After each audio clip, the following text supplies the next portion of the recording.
All right. We are recording. Welcome back to the Ape podcast. Appreciate everyone tuning in. I'm sitting here with episode 3 now with my uncle, Mr. Ray Menegus. How you doing? I'm good. I'm doing well, thanks, really. Awesome, man. Yeah. Well, I have been making a bunch of videos recently, both with interviewing guests as well as having podcast discussions. I've kind of narrowed the theme down to American prosperity, which kind of underneath falls culture and politics in many ways. And as you know from our previous discussions, I myself grew up not religious, still in many ways don't consider myself religious. But like many of my peers, kind of always shied away from Christianity, Catholicism, everything like that. But, now that I've kind of taken the time to have conversations with people like yourself, I'm starting to find more benefits from, the wisdom or ideas taught through Christianity. So which brings us to today. So, I know I emailed over some topics related to Christianity, and one of the topics I've been thinking a lot about is the concept of a leap of faith, which to me is, someone who, whether or not you can, fully, not necessarily prove, Christianity being right, but knowing that there's so much in the world that we don't understand, and that we can take a leap of faith to trust the ideas or the best practices, as we talked about last time, within Christianity to help us individually live better lives or among one another in society. So I guess that's kind of my current interpretation of leap of faith. How would you define that? What do you think I'm missing there?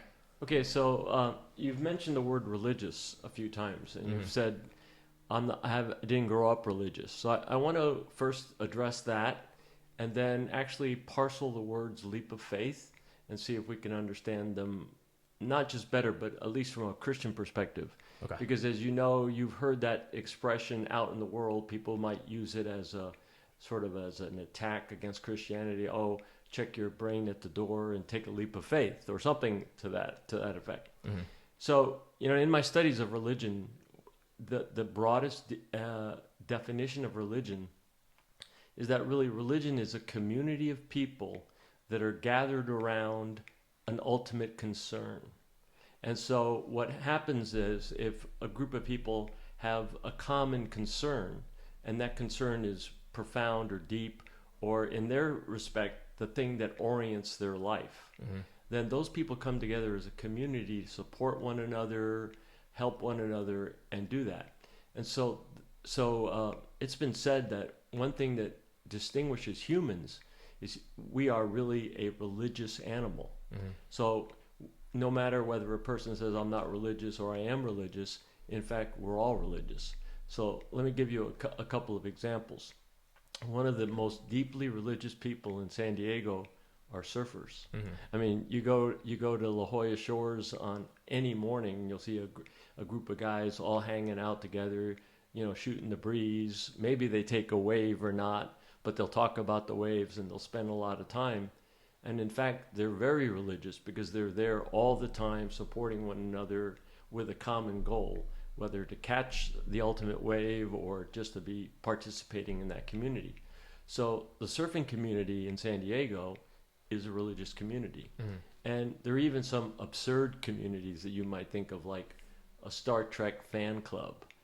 If you go to some of the conventions where these Star Trekkies are there, they're really freaky. You think of Fanatics.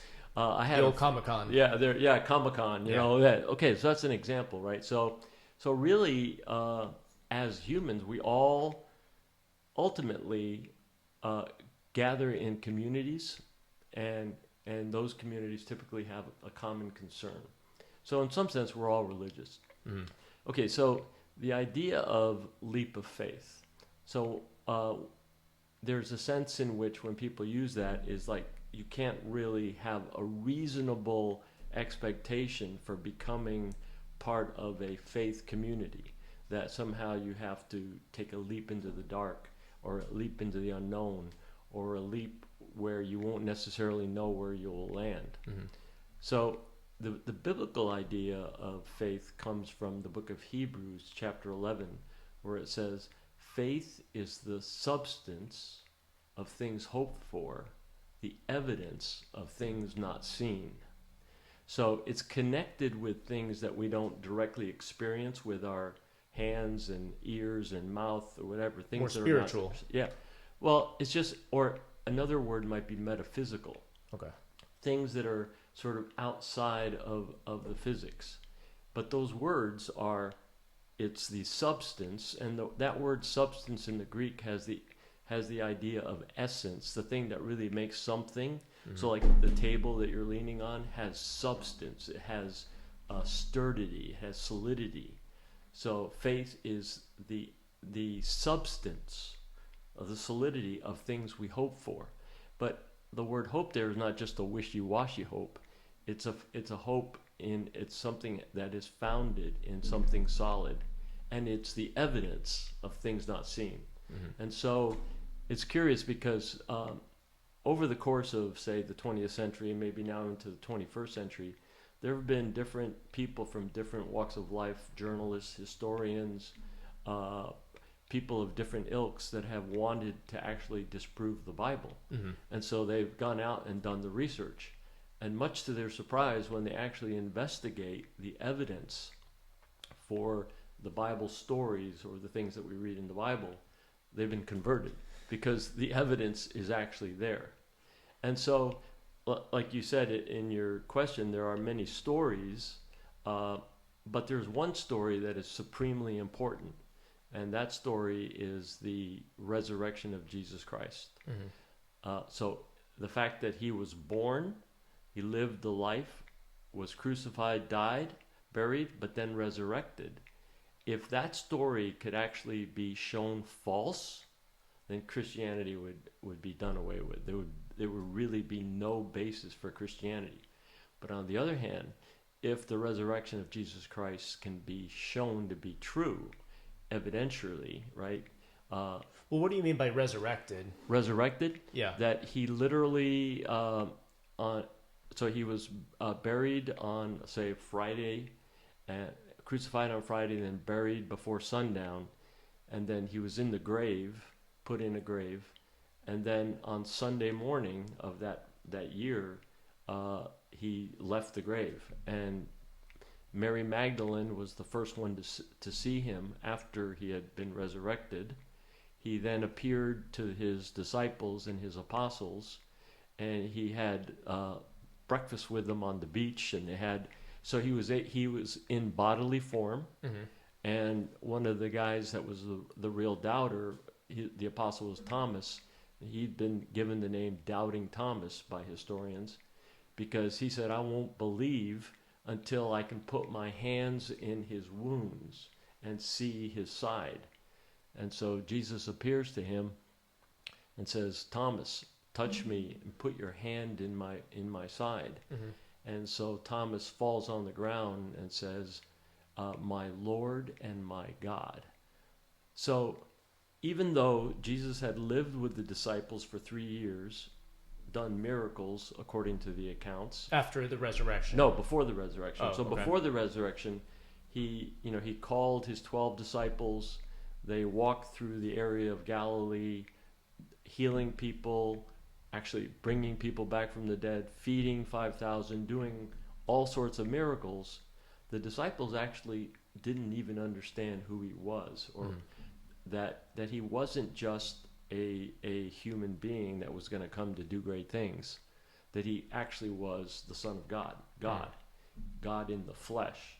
And so when Thomas sees the wounds after knowing that he was dead and buried, he's the first one to really have a clear sense that he is Lord. So I give my life to you as Lord. You are my master, but you're also my God. And so that declaration was the first really clear declaration of faith, because the evidence was there. Mm-hmm. He saw the risen Christ. He saw the living, breathing, bodily Christ. And so through the accounts in the New Testament, Jesus is accounted to appear before 500 people that all saw him. And his brother James, not one of the apostles, his brother James saw him. And James is really important because James, like for example, you have a brother named David, and you guys grew up regular brothers, right? Doing most things. It'd be pretty surprising to you if all of a sudden when David turns 30, he starts doing all these miracles and declares himself to be the Messiah, right? I would say so. And it wouldn't be easy for you to believe. Yeah. Because you saw him. Spent my whole life with him. Normal human dude. And that's what Jesus was. He was acting out as a normal human dude for 30 years of his life. Mm-hmm. And so his brother James didn't believe him at all. But after James saw him resurrected, he believed. And he becomes one of the leaders of the church, of the early church. But he was performing miracles prior to his resurrection, correct? Yes. Because, and with the best intentions, my current thought is that, like, I'm a believer, and of course I could be wrong on this, but I'm a big believer that a lot of the stories in the Bible are metaphors that reveal something true about humans to be, that we should look into, digest, understand. So does Christianity suggest that, like, he was doing inhuman miracles? Yeah. Okay. Yeah. So when you read the Bible really has three types of writings. It has poetry. It has actual narrative, which is sort of accounts of what's happening sort of historically. And then it also, in the teachings of Jesus and some of the prophets, they do have parables, which we do metaphors. You describe as metaphors. Mm-hmm. So, and you have to be careful to distinguish those as you're reading it. Okay. So when Jesus is talking on the mountain, and there's a bunch of people in front of him, a lot of his teachings are couched in parables, and people didn't understand them, and his apostles would get really upset, like, why do you keep talking in these parables? Why don't you talk clearly to us? So he did teach a lot in parables. Mm-hmm. But clearly, for example, when he's on the mountain and he asks somebody, anybody have any food? Mm-hmm. And they say, yeah, there's a boy with some fish and some loaves of bread. And he divides the bread and the fish and starts passing them out. And literally, just a few loaves and fish feed 5,000 people on the hillside. So that's a real miracle, And so there's accounts of quite a few miracles where he heals lepers, gives sight to the blind, water to wine. Turns water to wine. That was his first one. And so, but a lot of people came to him not so much because they believed in him and who he was, mm-hmm. but because he fed them. He did miracles. They benefited from him. Yeah. So even those people who benefited from the miracles and saw the miracles, it was very difficult for them to believe. I would say so. Yeah. Just like, if my brother at 30 years old was doing inhuman things, I would be completely, I would think he's BSing me or that he, so I get that. Yeah. So, okay. So the bottom line on the resurrection is that is such an important event. If it didn't happen, Christianity is completely false, right? Okay. Throw it out the window.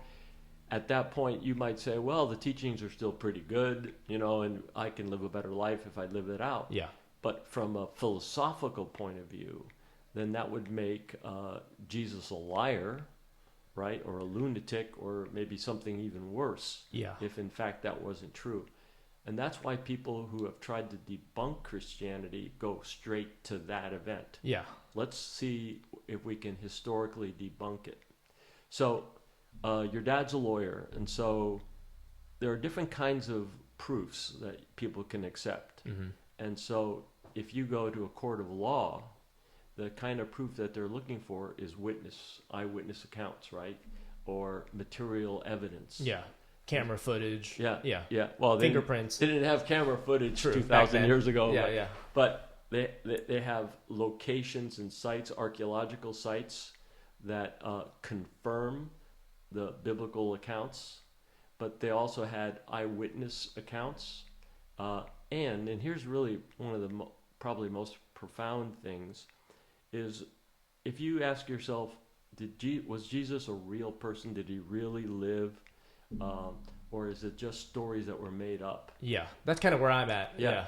And it's pretty clear, and if you get into it, that it couldn't have been just stories that were made up, because the accounts that were written about him were written during the lifetime of people who lived at that time, saw Jesus at that time, and any fabrication would be debunked easily.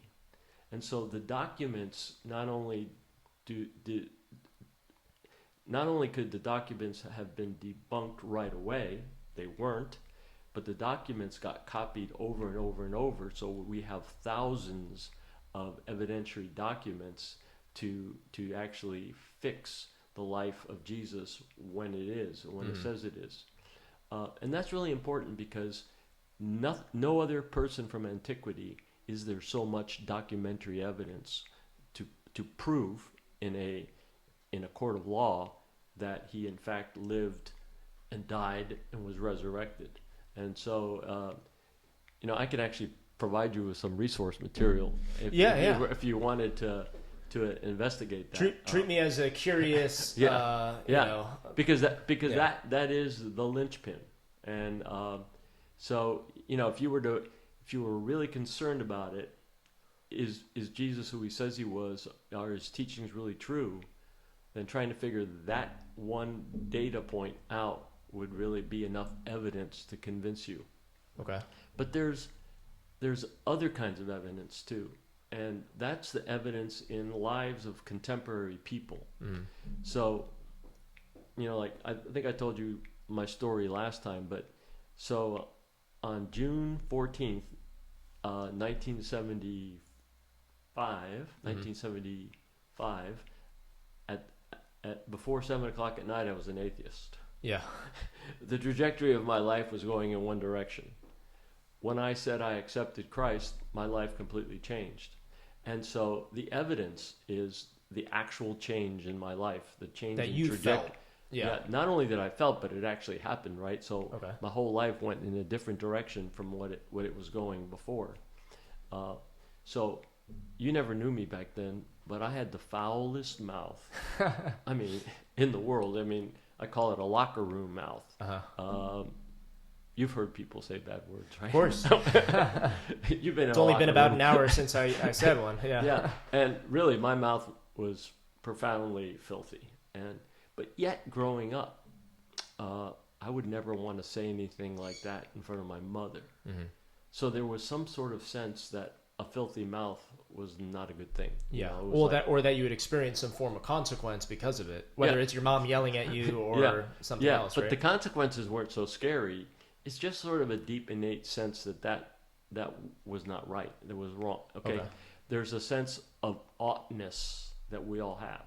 Things ought to be this way. We always say, "Oh, that's not right." We ought not to kill. Yeah. Right. Most of us, whether we consider ourselves religious or not, can agree that killing, raping, all that stuff is not good. Yeah. Or even on a simpler level, like last night, I was watching a football game, and the ref missed a call. I mean, the guy was clearly, fouled by the guy, and he missed the call. And I go, that ought not to be that way.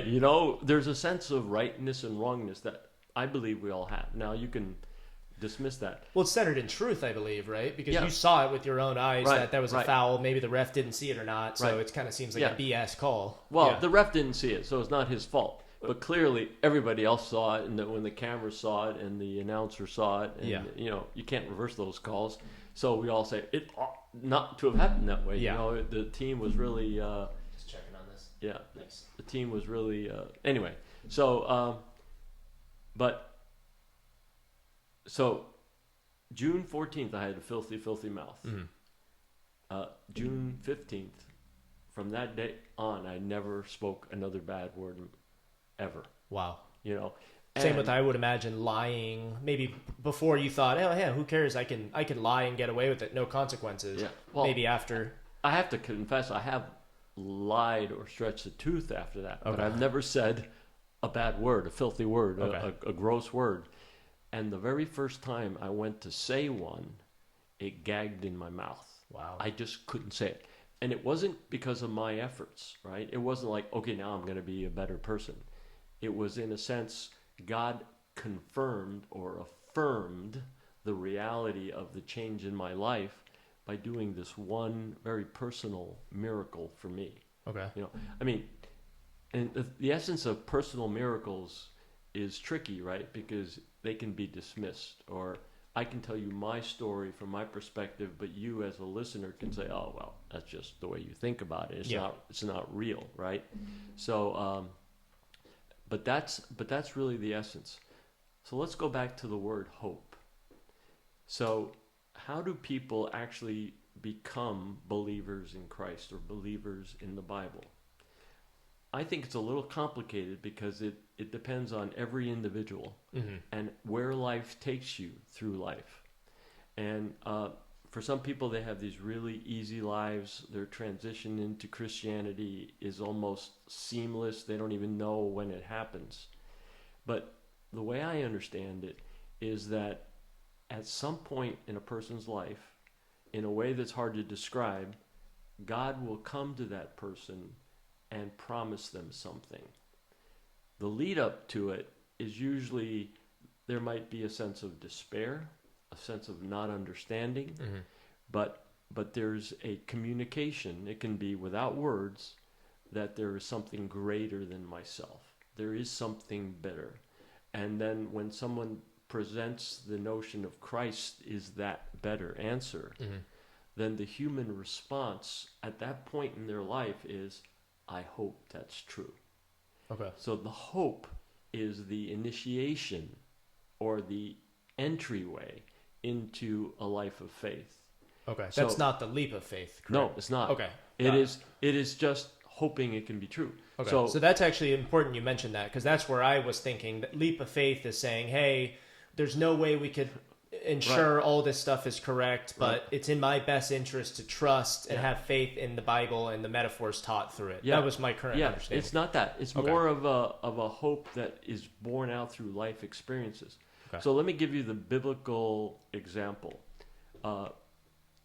Back in Genesis in chapter 12, there was no Israelites, there was no Judaism, there was no religion, and God comes to Abraham, actually his name was Abram at the time, and promises him that he will make him the father of a great nation.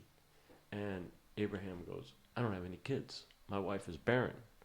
And God promises him that he will give him a son and make his descendants a great nation. And so the Bible says, in hope, Abraham believed. It's as if he didn't have any hope for his life. He was barren. His servants were going to inherit everything. And he really wanted a family and a son to be his heir. And so he didn't have faith, but he hoped it was true. And years go on, and he messes up. He does some bad, unfaithful things, right?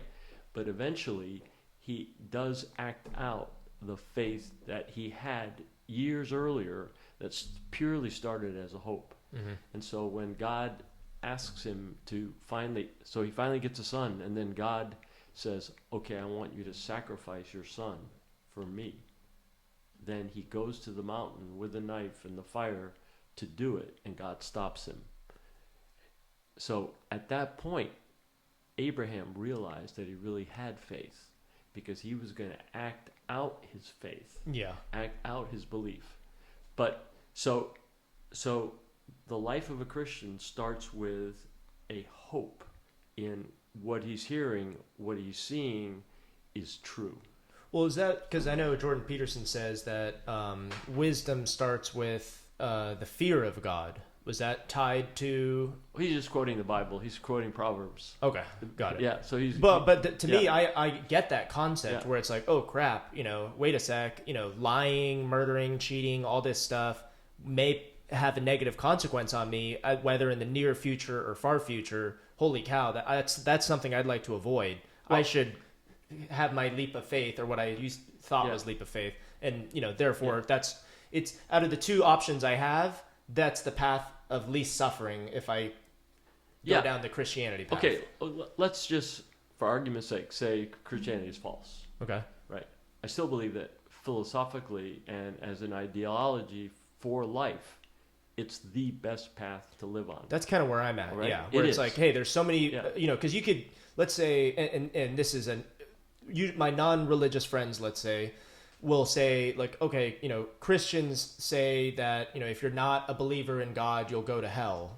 I'm sure they have that wrong in many ways, but they'll say if you're not a believer in God, you'll go to hell. What happens if you're born in the middle of Africa and you're not, you don't have access to Christianity, or do those people just all immediately go to hell? And the way that I see it is, okay, in the Middle East, they have Islam, right? There was Buddhism, Hinduism in Asia. All these societies built a book of best practices on how they can live best among themselves and with one another.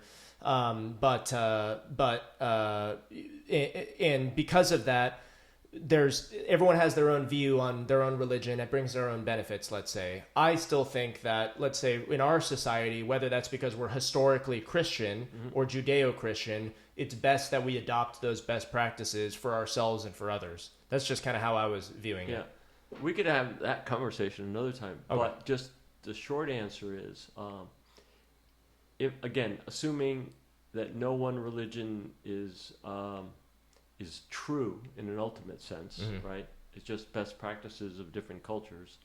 Then, if you look at the different religions, like Confucianism and Buddhism, and you look at their best practices, things that really they have those best practices in common with Christianity, but Christianity goes deeper and explores those best practices in even more profound ways that would lead to a better life. And do we think that was just by chance, or because Christianity was formulated at a later date than the other? So Christianity is building on Judaism. Okay. And so now I'll assume the Bible is true. Okay. Let me just assume that. If you take that position, then in the beginning there was God, and God created like Adam and Eve, and God and Adam and Eve had a relationship. God taught them certain things, expected certain things, and they blew it, right? That story of God giving them, I like your term, best practices, and them not being able to carry out best practices goes on. But in the biblical account, when you get to chapter 10, it's when the nations separate. And those best practices are then carried out through different cultures to different parts of the world. So some go east towards China, some go south towards India, some go west towards Europe. Those best practices are carried with cultures all over the world, and there are remnants of those best practices in all these different places. Yeah, like love your neighbor, nurture your family, beware of ego, greed. All those things, right? And so then they become codified in different religions in different places, but they all had their origin really in God interacting with mankind at the beginning. With the first man and woman. Got it. But so then Christianity is really different, because God has looked all over the world and goes, okay, your best practices aren't good enough. Okay. I got to come down and do something about it. And that's Christ. So Christ, in a sense, comes directly to the Jewish people because that's the culture he was born in. And his first idea is, in a sense, to fix the Judaic system. Okay. And the so system most prevalent around him. Yeah. And sort of at that apex of history, in a sense. So that we can go into that another time. Sorry, total tangent. It's good. But so hope, I think, is really the avenue towards faith.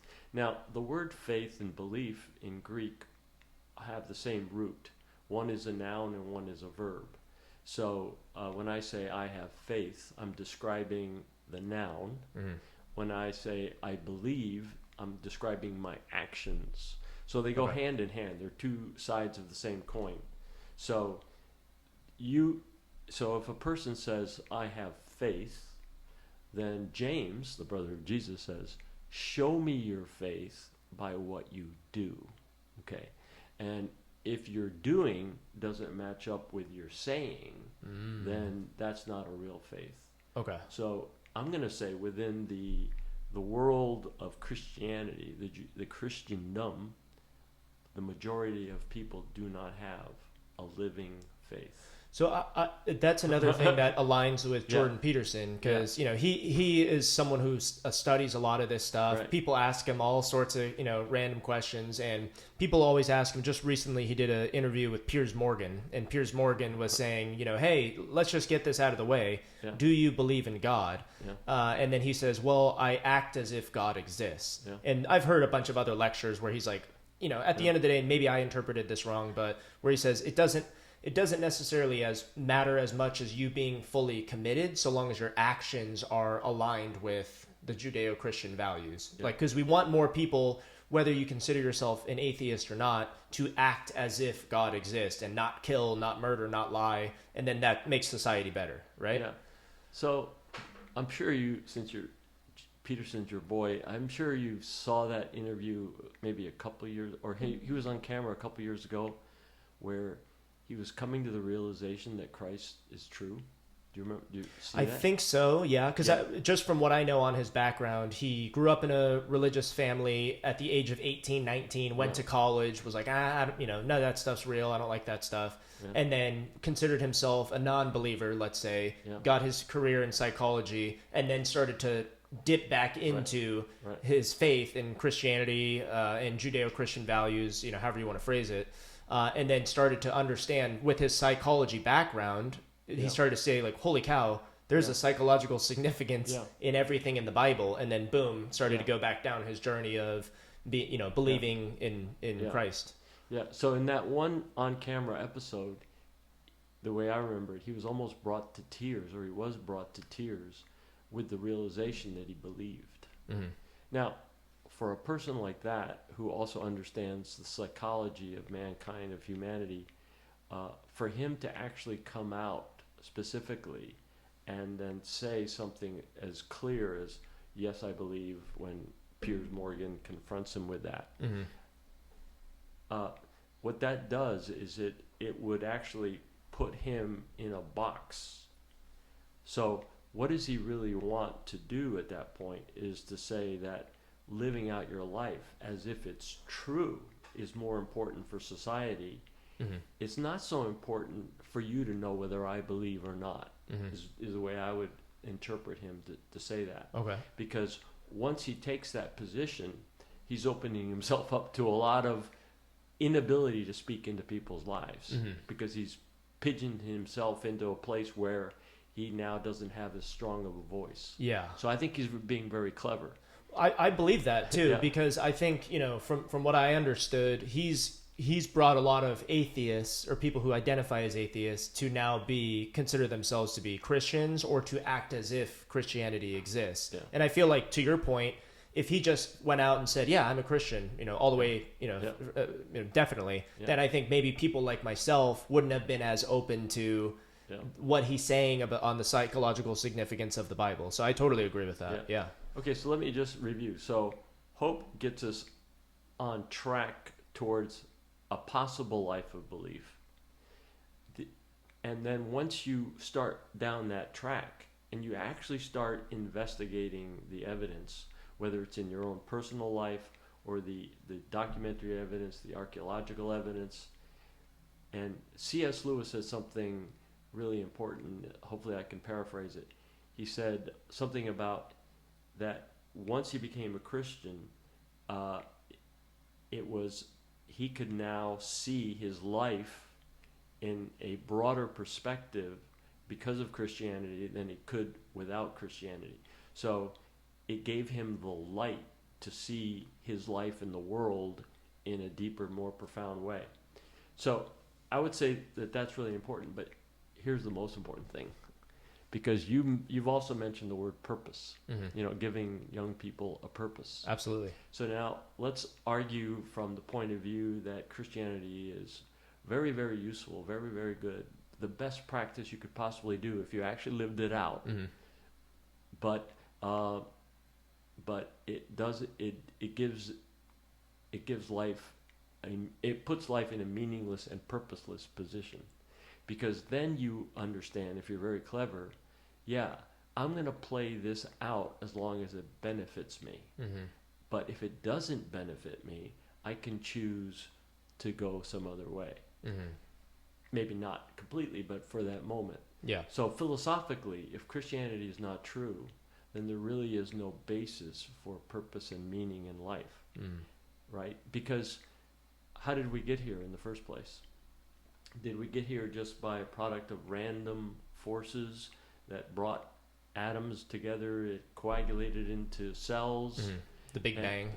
Well, however you want to phrase it, but Yeah. but if there's no God directing the situation, no God orchestrating, designing it, and infusing it with meaning and purpose, then as an atheistic scientist like Dawkins, you'd have to conclude that really we are just random acts, that we have no ultimate meaning or purpose. And that's why it's really important for an individual to, in fact, not just settle on best practices, but settle in the truth and the reality of Christ and the Christian message. Because then it opens it up to have real personal purpose and meaning in life, right? So I've on that point, I've had people who I've given my spiel on, hey, I think these are a series of metaphors. I think it's in our best interest to believe them, all that. And then I've heard people respond saying like, oh, well, why not just take the best of all the religions? Why not just scan, review all the religions, pick and pull? Okay, they all say to love your family. They all say to beware of greed and ego. So like, okay, we can solidify those ones as true, but we won't settle on just Christianity because there could be differences that Islam suggests that maybe they have it right and the Christians don't. So that I find myself confused in that realm as well. But it sounds like what you're saying is I would imagine you would disagree with the idea that we should just take the best from all religions, correct? Yeah. Well, okay. Let me reiterate something. Okay. The best that all religions have to offer is subsumed in Christianity, and Christianity has even more better things to say. Okay. Okay. So if you study the world religions, there's a lot of really good stuff in Confucianism, in Taoism. In Taoism, I pronounce it Taoism. Okay, it is easier. And there's a lot of good things that if you were really a good Confucius person, you and the society around you would live really well. Yeah.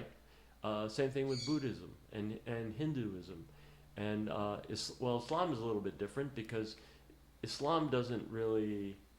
Well, anyway, let's put that one aside, but that's not good enough because you understand that it's just an ideology. It's not a reality.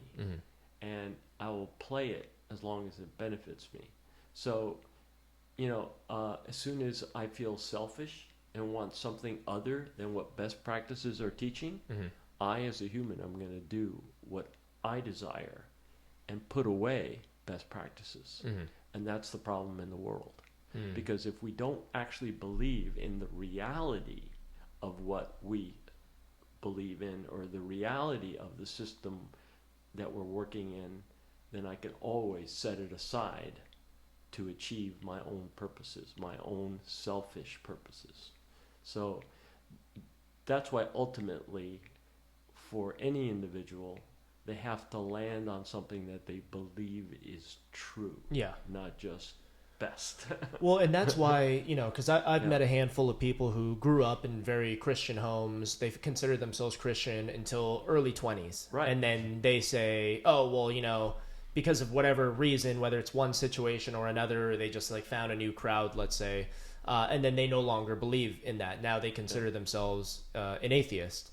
And I would imagine that person is almost on the other end of the spectrum as someone like myself who did not grow up in a Christian home, let's say, or spending hours per week studying Christianity, but at the moment find myself trying to rationalize my way through which one is correct, what's the best path for me, and now that's steering me kind of towards Christianity, let's say. Yeah. So I would imagine that the other person who left their faith, they didn't rationally think through why they should be Christian. Is that correct? Yeah. Okay.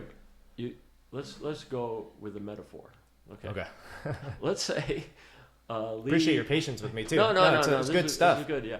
So let's say I'm gonna put what you said in sort of a metaphorical context. So hopefully it makes sense because I'm just creating this parable right now. Sure. Okay. So let's say you are deciding what's the best sport for Lee Williams. What's the best sport? And so you look at all the sports. You go, well, soccer's pretty good, surfing's pretty good, football pretty good. And so you just intellectually look at all these things, and you go, wow, all these sports have some good stuff. There's teamwork, camaraderie, or whatever. And you go, okay, but what's the best sport for me? And then you've decided, oh yeah, I think surfing is the best sport for me. And then you never surf. Okay, so that's kind of where I hear where you are. You're kind of looking at all these different religions. Well, they all have really good best practices. There's a lot of good stuff going on here. There's a lot of good stuff going here. Well, what's the best for me? Well, here I am in the West, and the traditional West is Christianity, and there's a lot of good things, and a lot of smart guys are, talking about Christianity. Okay, I think Christianity is the way I'm gonna live. But then you never live it. In other words, you actually have to immerse yourself in it to experience it. If you don't immerse yourself in it, you're actually doing an experiment by immersing yourself, and then you're testing to see if it's true. So, and that's why a lot of people who try to disprove Christianity, when they immerse themselves in it, all of a sudden they become Christian, or because they back up their claims and challenging of the religion, and then find out, oh wow, I'm actually kind of proving that this is and they good. end up, but to be specific, they end up going to a church, and they actually encounter other Christians. And they encounter how Christians are actually living their lives out. Now that has the risk, of course. You could go into one church that's really bad. True. But but it's in the community that the sense of the reality and the benefits are going to be more evident, but the reality of it is going to happen such that at one point in that immersion, all of a sudden you actually become a believer.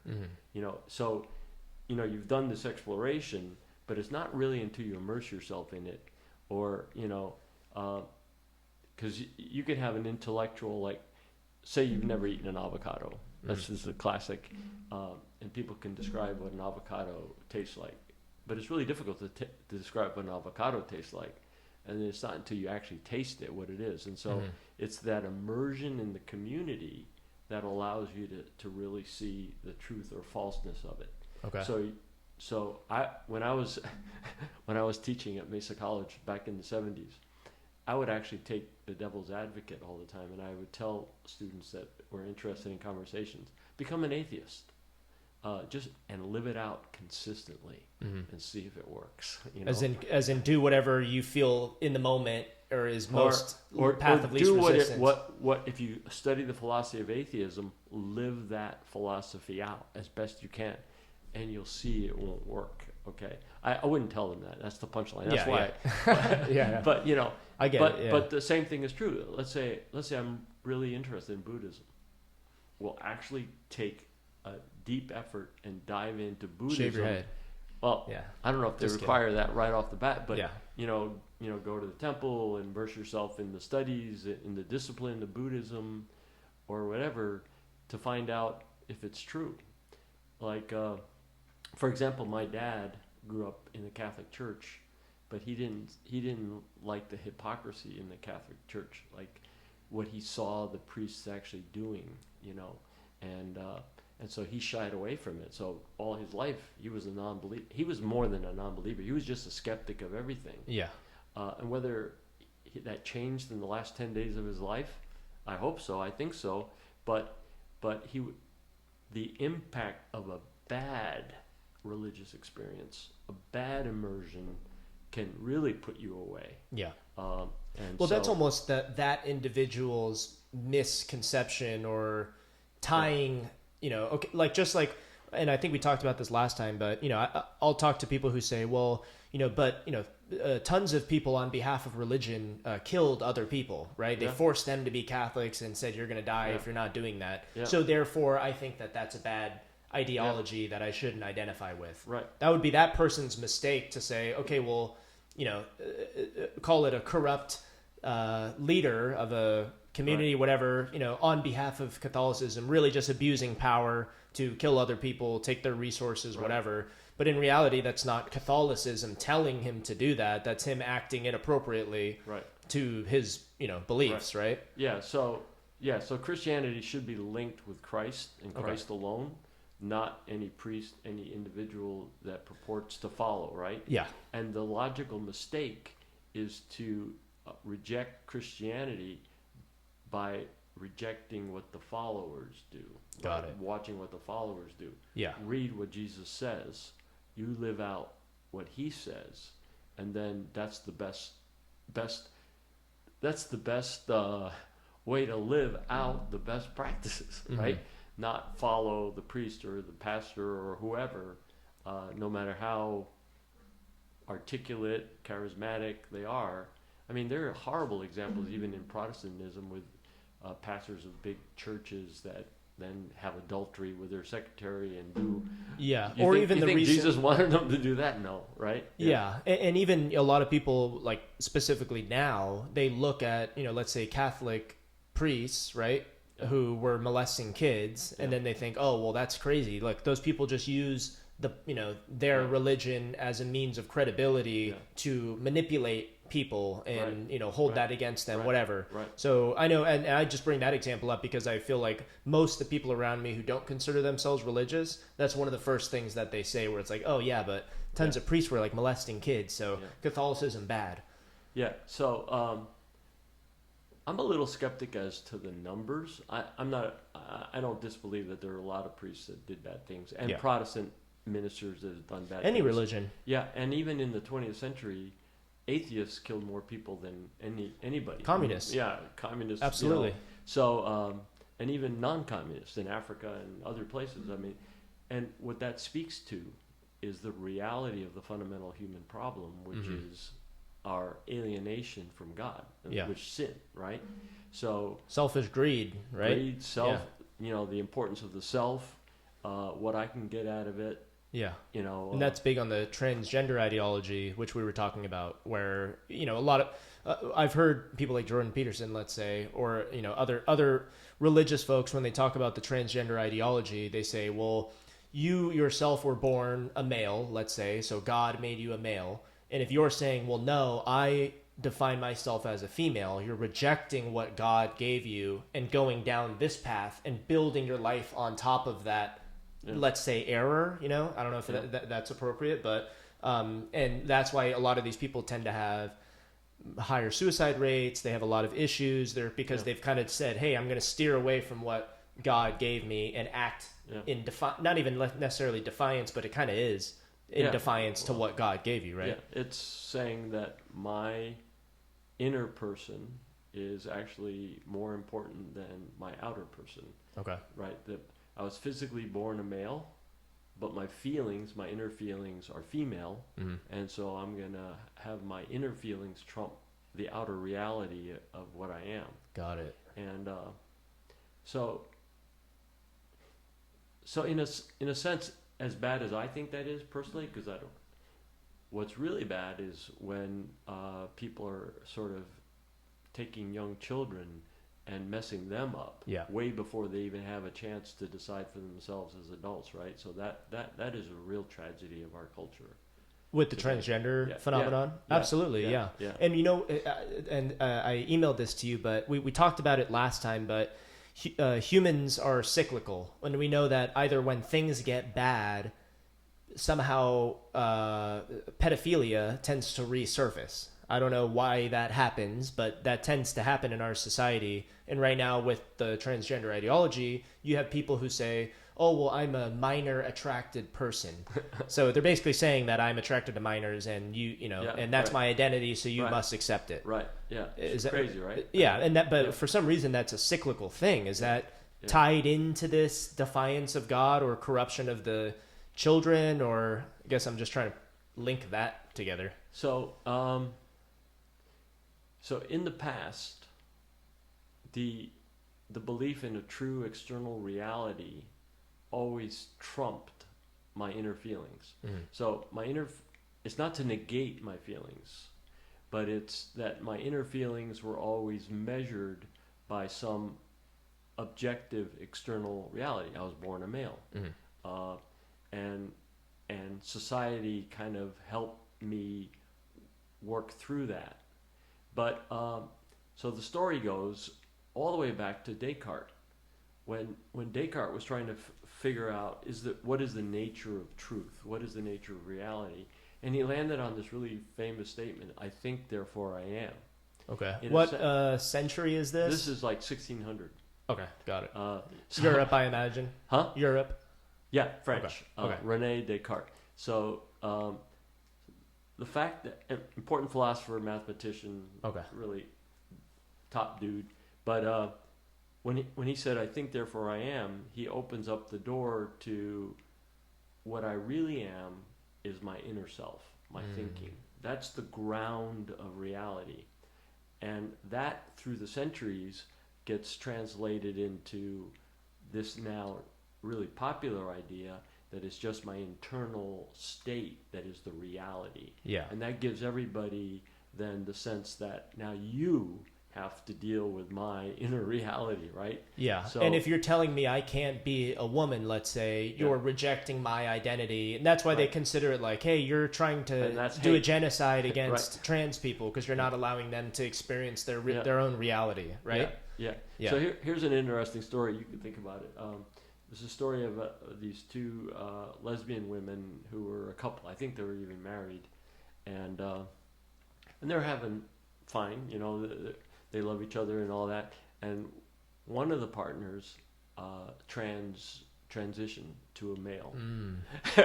The other one was left, what am I now? Yeah. Because my inner reality is lesbian and I love women.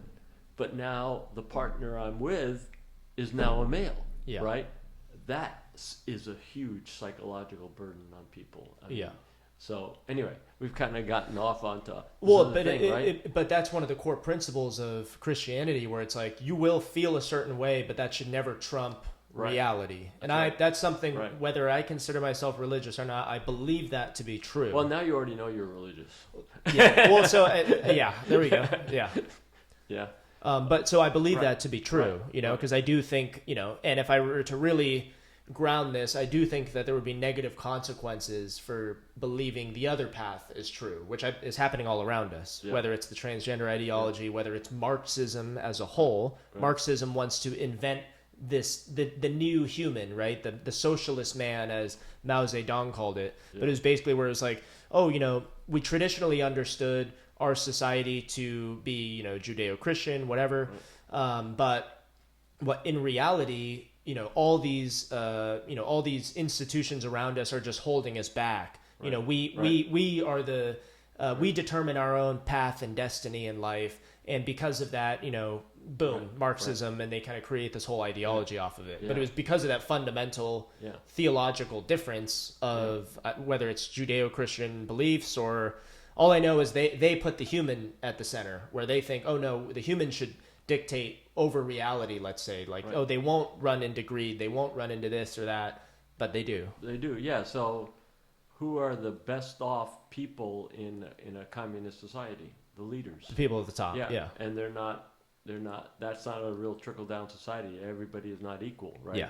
Yeah. But the philosophy is that everybody should be equal to do their own thing, to explore their own destiny, but that's not the way communism really works out. Yeah, and what I've come to learn is there's a guy, James Lindsay, considers himself an atheist, but is talks a lot about Marxism, brings it back to Foucault, and kind of really tries to understand where the heck did all this stuff come from, and why do people like Angela Davis or even your modern day AOC, why do they really? These are smart people, but they're whether they're lacking wisdom or they're committing to this Marxist ideology, which is kind of building more and more problems because of it. But he talks about how what we now know about Marxism is it doesn't necessarily make sense from a philosophical perspective, because again, how you feel shouldn't trump reality.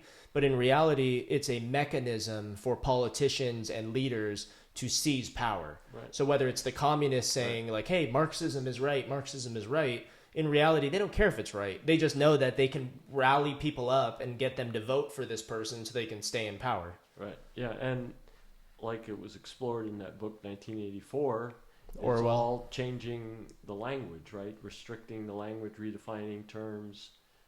So at any point as things play out, they just change the vocabulary. Minor attracted Yeah. person. Yeah. So anyway, but sort of getting back to the idea of Yeah. purpose. There's a sense that anything that a person links their life to that is finite or temporal means that when that finite or temporal thing disappears, dies, ends, explodes, then all of a sudden the meaning of that person vanishes, right? So if my life is completely wrapped up in Denny, my wife, she were to die, then I suffer because now my life is meaningless. Yeah. If on a trivial level, if I've really, really wanted a yellow Ferrari all my life and I finally bought my yellow Ferrari and I'm really happy because my life is meaningful because I have my yellow Ferrari, and then my Ferrari crashes or gets stolen and my life is meaningless. So in a philosophical way, if there is to be meaning, if our lives are anchored to something, then that thing has to be an infinite reference frame, an unchanging reference frame. And that's ultimately what God is. He's the infinite reference frame by which everything else, therefore, has meaning and is referred to. And so no one ideology is going to give you that ground. No one thing is going to give you that ground.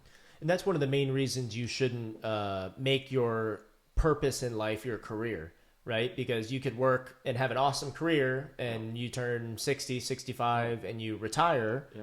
Now what? Now all of a sudden your life's over, and Right. People like that kind of spiral into depression. Or they die really quickly too. Yeah, because they've achieved what they thought was their purpose, and then Yeah. now they're met with this harsh reality that Right. they now either don't have purpose and need to readopt or find a new purpose or a greater purpose, or they're going to suffer or die. Yeah.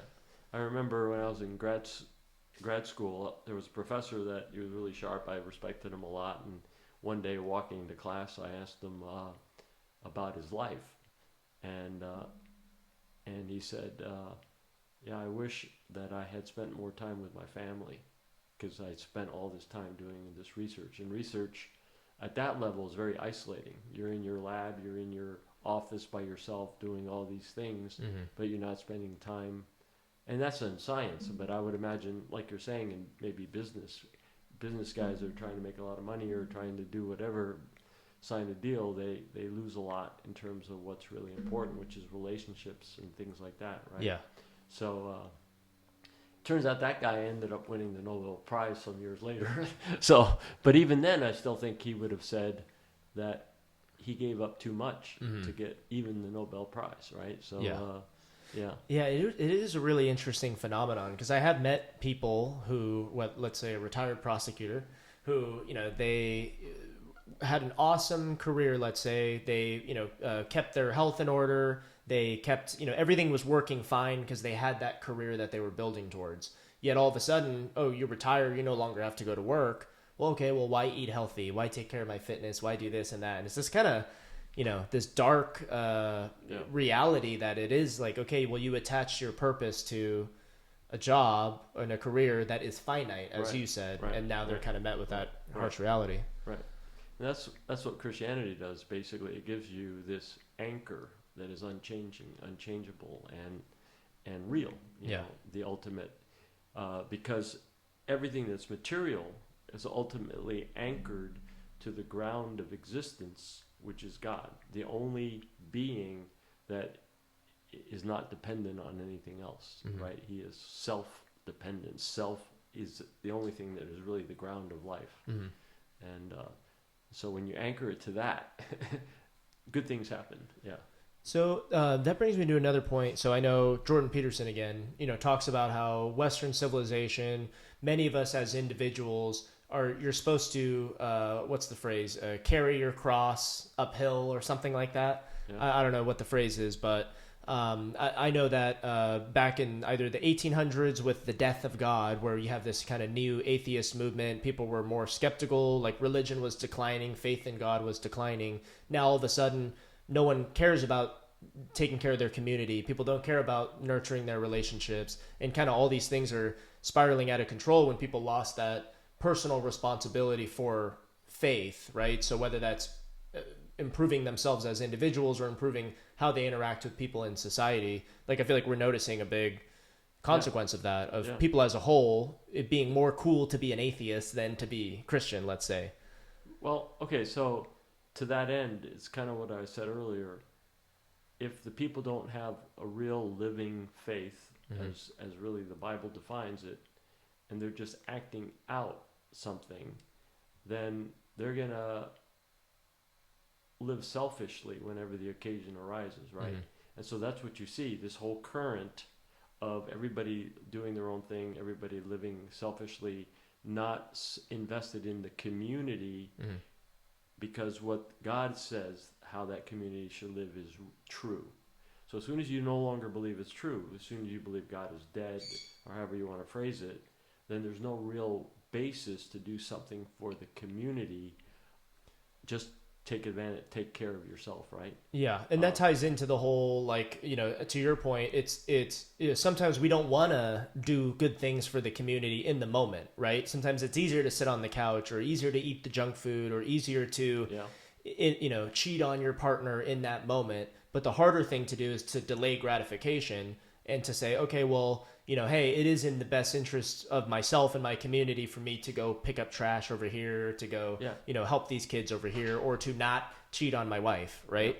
Right. So I don't know if it's like a delayed gratification thing, but that's kind of another thing that's tied into Christianity in many ways. So I think we're living on the capital of a time when my grandparents and maybe even my parents were living under that umbrella of true Christian values and Christian teachings. But that capital is going away. Oh yeah. It's not being transferred down to the lower generations, right? So now there might even be atheists and really good intending people, but they're still, if they're not believers, then that means they're still living on the capital that community values are important. Yeah. And I will go into PB and pick up trash in PB, because there are a lot of young guys that are picking up trash in PB because they believe that. But what is the basis for their beliefs? And that might have been what was inculcated in them by their parents or their grandparents that is still showing itself now in that generation. But how long will that last? Even those few, right? Yeah. So no, and I agree with that, because I know, like, let's say some of my successful older siblings who are not religious and do not consider themselves Christians, but they're very successful.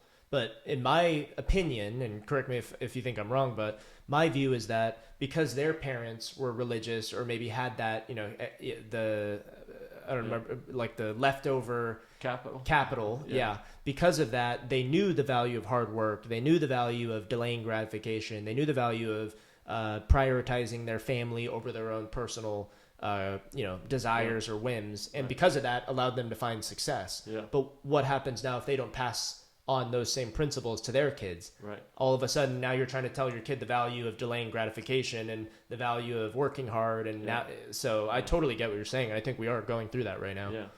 So to that end, reading is really an important thing. So I was listening to someone talk about the value and the importance of reading in front of your children.